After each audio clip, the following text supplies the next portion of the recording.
मेरे प्यारे दोस्तों, कैसे हैं आप सभी। मुझे आशा है आप सभी अच्छे होंगे, ठीक होंगे और मजे में होंगे। जैसा कि मैंने आप लोगों को कहा था कि हम लोग जल्द ही कोऑर्डिनेट ज्योमेट्री यानी निर्देशांक ज्यामिति का जो चैप्टर हम लोगों का है, जो अगला चैप्टर था वो हम लोग स्टार्ट करने वाले। तो चलिए आज हम लोग उस चैप्टर को स्टार्ट कर रहे हैं, जिसमें सबसे पहले हम लोग उसके कुछ जो नोट्स पॉइंट जो हम लोगों को जानना बहुत ज्यादा जरूरी है, जो हम लोगों को आगे चैप्टर में काम आएगा। सबसे पहले हम लोग वो जानेंगे, उसके बाद हम लोग चैप्टर के क्वेश्चन को भी करेंगे और समझने का प्रयास करेंगे। आप सभी से मैंने बोला था कि हम लोग बहुत जल्द ही उसको स्टार्ट करने वाले हैं, तो इसीलिए हम स्टार्ट आज कर दिए हैं। और अगर आप लोग पीछे वाला वीडियो नहीं देखे हैं तो आप एक बार जाके देख लीजिएगा। मैंने आप लोग को 4.5 तक सारे चैप्टरों के क्वेश्चन एक एक करके सब बता दिया है। तो अगर आप लोग अभी तक नहीं देखे हैं तो देख लीजिएगा। जो भी अभी तक चैनल से नहीं जुड़े हैं तो चैनल से भी जुड़ जाइएगा। तो चलिए हम लोग सीखते हैं, और ये वीडियो को शुरू से लेकर अंत तक आप लोग पूरा देखिएगा। इस वीडियो को देखने के बाद अब जब आप लोग क्वेश्चन को कीजिएगा, जब हम लोग क्वेश्चन को करेंगे चैप्टर के क्वेश्चन को, तो आप लोगों को बिल्कुल ही दिक्कत नहीं होगा। सारा क्वेश्चन आराम आराम से बनता रहेगा, बहुत मजा लगेगा बनाने में।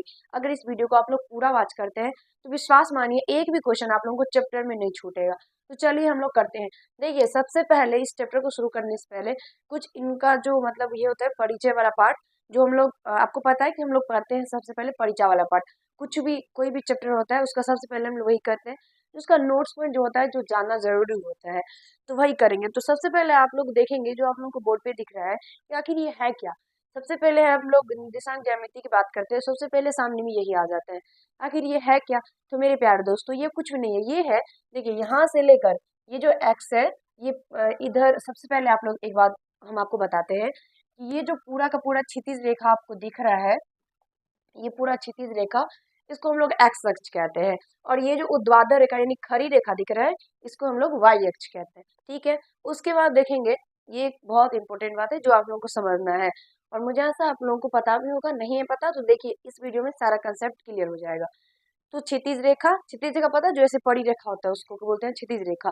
तो जो क्षितिज रेखा है, यहाँ से ये एक्स और यहाँ पर जो एक्स डॉट है इस पे, यहाँ से लेकर यहाँ तक जो है, इसको हम लोग एक्स अक्ष कहते हैं।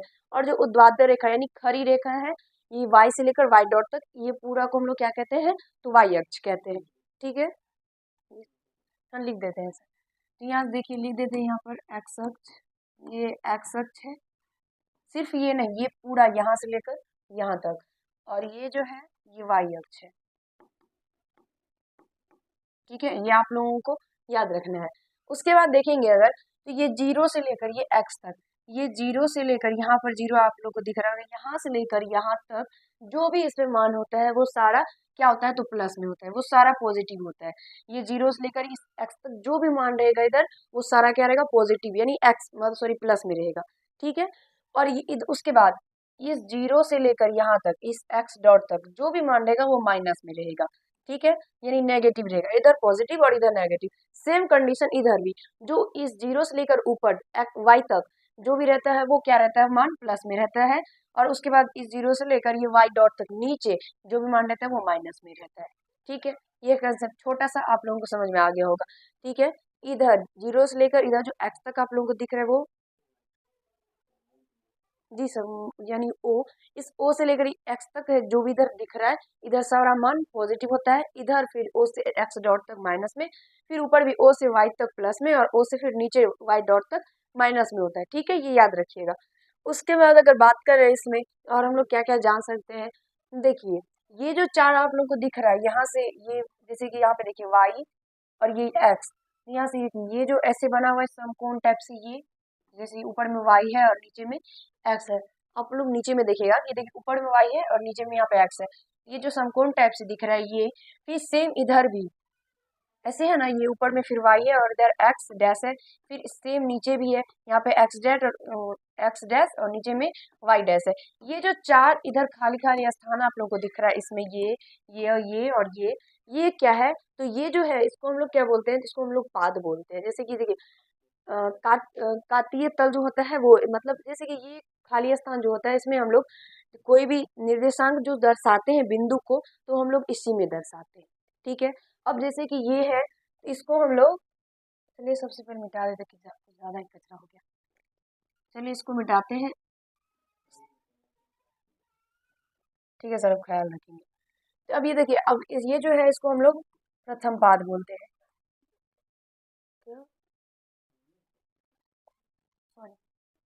ये जो होता है ये प्रथम पाद होता है, ठीक है। इसके बाद ये तो ये सेकेंड पाद होता है, जिसे हम लोग जैसे प्रथम चतुर्थांश, दूसरा ये द्वितीय चतुर्थांश, तृतीय चतुर्थांश और चतुर्थांश भी बोलते हैं। ये तृतीय पाद हो गया, ये पाद और वो चतुर्थांश दोनों एक ही है, ठीक है। याद रखिएगा, ये प्रथम हुआ, ये द्वितीय, तृतीय और ये चतुर्थ चतुर्थांश हुआ, ठीक है। या फिर पाद भी, जैसे प्रथम पाद, द्वितीय पाद, तृतीय पाद और चतुर्थ पाद, ठीक है। अब उसके बाद अगर बात करेंगे तो इसमें देखिए सबसे पहले प्रथम पाद में जो मान होता है वो प्लस प्लस होता है, यानी जो दोनों जो जैसे x का भी मान इसमें प्लस होता है और y का भी मान प्लस होता है। फिर द्वितीय जो पाद होता है इसमें x का मान माइनस में होता है और y का जो मान होता है वो क्या होता है, तो प्लस में होता है। x का मान माइनस में होता है और y का मान जो होता है वो प्लस में होता है, ठीक है। उसके बाद तृतीय में अगर बात करेंगे तो तृतीय में माइनस में x का भी मान होता है और y का भी मान माइनस में ही होता है। x एक सेकेंड, x का भी मान माइनस में और y का भी मान माइनस में होता है, ठीक है। उसके बाद अगर चतुर्थ का बात करेंगे तो इसमें जो होता है वो x का मान प्लस में होता है और y का जो मान होता है वो माइनस में होता है, ठीक है। प्रथम में क्या होता है, तो प्लस प्लस दोनों, यानी x और y दोनों का मान प्लस में होता है। द्वितीय पाद में क्या होता है, तो x का जो मान होता है वो माइनस में होता है और y का जो मान होता है वो प्लस में होता है। तृतीय पाद में क्या होता है, तो x और y दोनों का मान जो होता है वो माइनस में होता है। और चतुर्थांश में क्या होता है, तो x का मान प्लस में और y का मान माइनस में होता है।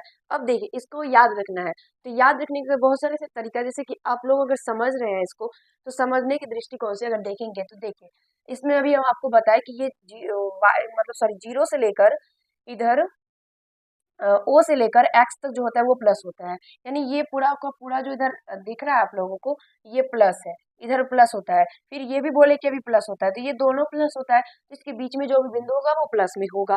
फिर उसके बाद देखेंगे तो अभी ये बोले अभी प्लस में होता है और ये माइनस में होता है, तो ये प्लस और ये माइनस। सबसे पहले अगर हम बात करें कि सबसे पहले जैसे कि हम लोग कोई भी बिंदु उसको दर्शाते हैं, तो सबसे पहले एक्स का मान होता है और उसके बाद वाई का मान होता है। जैसे कि अगर मान लीजिए कोई बिंदु है दिया गया है 4 और 5, जैसे ए का ही बिंदु, जैसे कि ए है, बिंदु का नाम ए और 4 5 दिया गया है, तो यहाँ पर x का जो मान होगा वो 4 होगा और y का जो मान होगा वो 5 होगा, यानी x का जो मान होता है वो पहले होता है और y का मान उसके बाद होता है।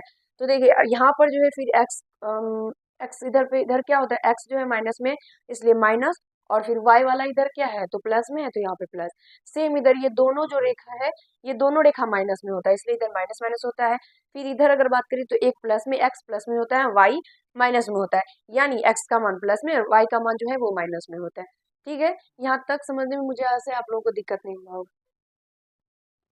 हाँ सर, उसके बाद देखिए यहाँ पर देखिए ये जो है ये बिंदु आप लोगों को दिख रहा होगा, जिसके बारे में अभी बार बार हम लोग चर्चा कर रहे थे कि इस O से लेकर x तक, O से लेकर y तक, जैसे अभी बात कर रहे हैं हम लोग बार बार, तो ये बिंदु जो होता है ये बिंदु इसको हम लोग मूल बिंदु कहते हैं, ठीक है। यहाँ पर देखिए हम लिख देते हैं कि मूल बिंदु इसको कहते हैं।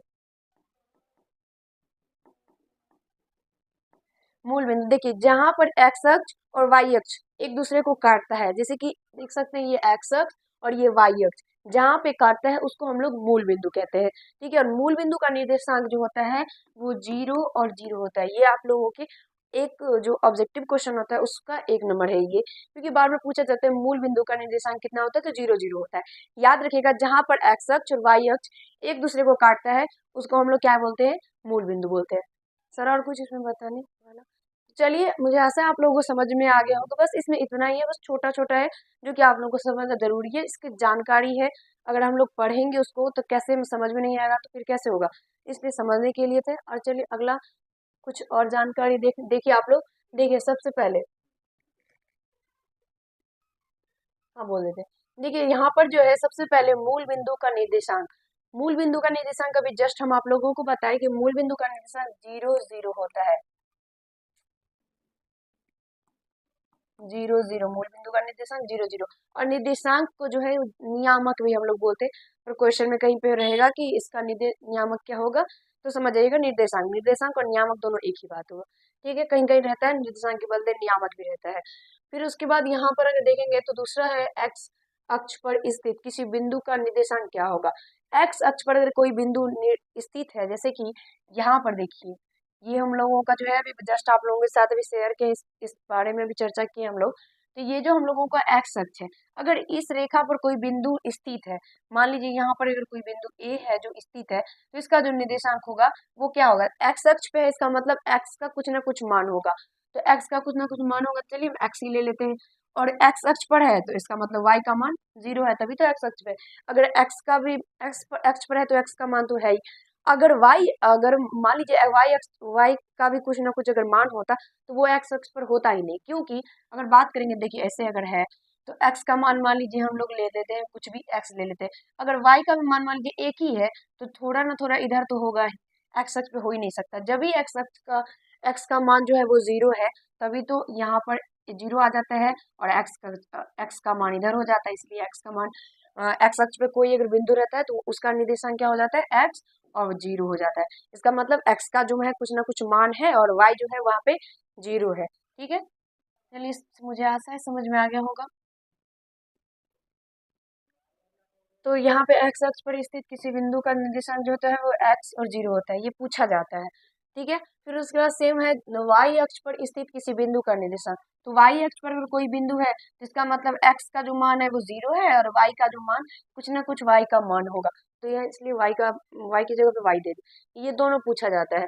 एक्स अक्ष पे कोई अगर बिंदु है तो एक्स का मान होगा, वाई का मान 0। अगर वाई अक्ष पे कोई बिंदु है तो वाई का मान जो होगा और एक्स का मान 0 होगा। ठीक है, और याद रखिएगा सबसे पहले जब हम लोग कोई भी निर्देशांक है उसको दर्शाते हैं तो सबसे पहले एक्स का मान लेते हैं, फिर वाई का मान लेते हैं। ठीक है, देखिए अगला जो है एक्स अक्ष को भुज कहते हैं, ये सही बात है, एक्स अक्ष को भुज कहते हैं। इसका दूसरा नाम होता है एक्स अक्ष को हम लोग भुज भी कहते हैं। फिर उसके बाद देखिए अगला जो है वाई अक्ष को हम लोग कोटि कहते हैं। याद रखिएगा एक्स अक्ष को भुज और वाई अक्ष को हम लोग कोटि भी कहते हैं। जैसे कि क्वेश्चन में रहता है कि कोई बिंदु भुज पर स्थित है, समझ जाइएगा एक्स अक्ष पे स्थित है, कोई बिंदु कोटि पे स्थित है, इसका मतलब वाई अक्ष पे स्थित है। ठीक है, अब देखिए दोनों पॉइंट याद रखिएगा। अगला है कातीय तल में ऊर्ध्वाधर रेखा को क्या कहते हैं। कातीय तल में ऊर्ध्वाधर रेखा, देखिए कातीय तल में ऊर्ध्वाधर रेखा, खड़ी रेखा, जो पूरा खड़ी रेखा उसको क्या कहते हैं, वाई अक्ष कहते हैं। अभी जस्ट हम लोग इस बारे में बात की, इसको वाई अक्ष कहते हैं। ठीक है, लिख देते हैं वाई अक्ष। ठीक है, और अभी जस्ट हम लोग पढ़े हैं कि वाई अक्ष को कोटि कहते हैं, यानी वाई अक्ष या फिर हम लोग यहाँ पर लिख सकते हैं कोटि। ठीक है, कातीय तल में ऊर्ध्वाधर रेखा सबसे पहले वाई अक्ष व वाई अक्ष को हम लोग कोटि भी कहते हैं। फिर उसके बाद देखिए कातीय तल में क्षैतिज रेखा को क्या कहते हैं। कातीय तल में अगर क्षैतिज रेखा है तो उसको हम लोग क्या कहते हैं, तो उसको हम लोग एक्स अक्ष कहते हैं। क्षैतिज मतलब क्या होता है, जो ऐसे रेखा रहता है उसको क्षैतिज बोलते हैं। जैसे पड़ी सूत्र जैसे नहीं रहता वही, तो ये वो क्षैतिज रेखा। और ऊर्ध्वाधर मतलब पूरा खड़ा है, पूरा ये खड़ा लाठी जैसा तो हुआ। ठीक है, तो इसको हम लोग एक्स अक्ष, और अभी तुरंत यहाँ पे क्या पढ़ रहे हैं हम लोग कि इसको हम लोग भुज भी कहते हैं, लिख देते हैं भुज।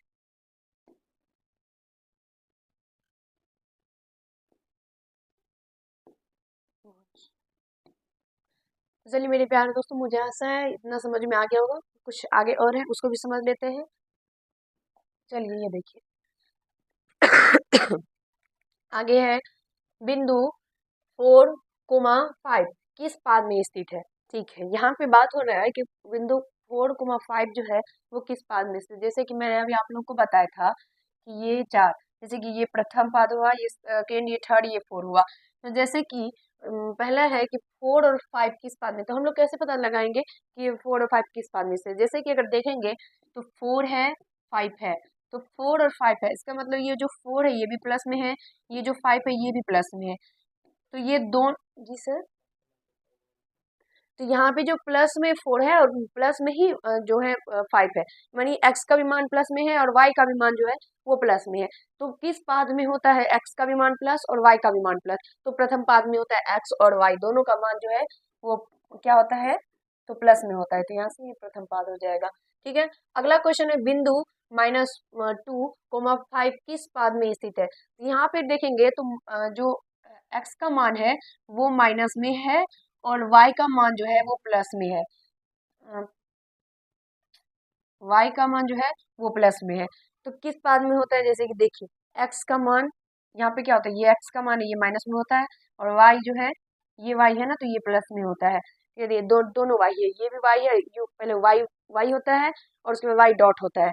तो यहाँ पे जो है ये y, x का मान जो है वो माइनस में है और y का मान प्लस में है, यानी ये द्वितीय पाद में स्थित है। तो यहाँ पर हम लोग इसका आंसर दे देंगे द्वितीय पद। ठीक है, ये ऑब्जेक्टिव में क्वेश्चन आता है आप लोगों के 9th में, जब एग्जाम दीजिएगा तो ऑब्जेक्टिव में आता है ये सब। जी सर, अच्छा 10th में भी आता है।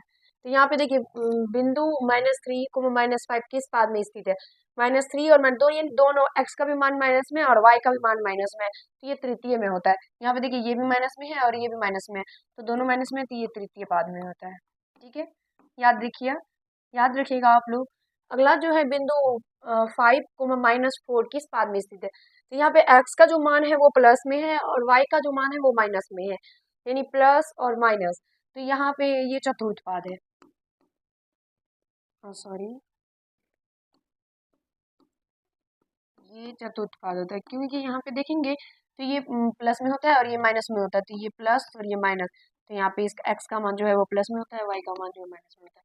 ठीक है, बस ये इतना सिंपल से है, याद रखिएगा, दिमाग में याद अगर आप लोग रखिएगा, एक बार समझ जाइएगा ना कि आखिर ये होता कैसे है, प्लस माइनस माइनस में प्लस कैसे होता है, एक बार समझ जाइएगा तो फिर आप लोगों को कभी दिक्कत नहीं होगा, यानी इतना ज्यादा इजी है कि जिसका जवाब ही नहीं है। और शायद आप लोगों को अभी समझ में ना आए, बार बार प्रैक्टिस कीजिएगा और समझने का प्रयास कीजिएगा तो समझ में फिर आ जाएगा। ठीक है, तो हम आज इस पार्ट में इतना ही करेंगे। मुझे आशा है आप लोगों को समझ में आ गया। आज जो आप लोग सीखे हैं ना, वो जो है 9th में जो है आप लोगों को वो तो है ही, बल्कि 10th में भी आप लोगों को ये काम आएगा, क्योंकि 10th में भी निर्देशांक ज्यामिति है और वहां पर भी इस कंसेप्ट का यूज होता है। जब आप लोग 10th में जाइएगा तब भी आप लोग यही सेम टू सेम चीज सीखिएगा वहां पर भी, और 9th में जो आप लोग सीखे रहे। तो आप लोग अच्छे से अभी प्रैक्टिस कर लीजिएगा, आप लोगों को फिर कभी दिक्कत नहीं होगा, 10th में भी आप लोग आता ही रहेगा। बस रिवीजन होगा, बल्कि सीखना नहीं पड़ेगा, क्योंकि सीखने में क्या होता है, दिमाग लगाना पड़ता है। रिवीजन में बिल्कुल दिमाग नहीं लगाना पड़ता है, हौले हौले में रिवीजन करते हैं हम लोग। तो चलिए, मुझे आशा है समझ में आ गया होगा, एक दो बार देखिएगा समझ में आ जाएगा, बस एक दो बार ही देखिएगा, बिल्कुल समझ में आ जाएगा। और चलिए, मुझे आशा है समझ में आ गया होगा। अगला जो पार्ट होगा हम लोगों का, उसमें हम लोग चैप्टर के क्वेश्चन वो करेंगे और समझने का प्रयास करेंगे। मुझे आशा है आप लोगों को समझ में आ गया होगा, और समझ में आया हो तो वीडियो को लाइक कर दीजिएगा, कैसा लगे कमेंट कीजिएगा, और अगर चैनल पे अगर आप लोग नए होंगे तो चैनल को भी सब्सक्राइब कर लीजिएगा। धन्यवाद। आज इस पार्ट में हम लोग इतना ही करेंगे, अगला जो पार्ट होगा उसमें हम लोग चैप्टर के क्वेश्चन को सॉल्व करेंगे। धन्यवाद।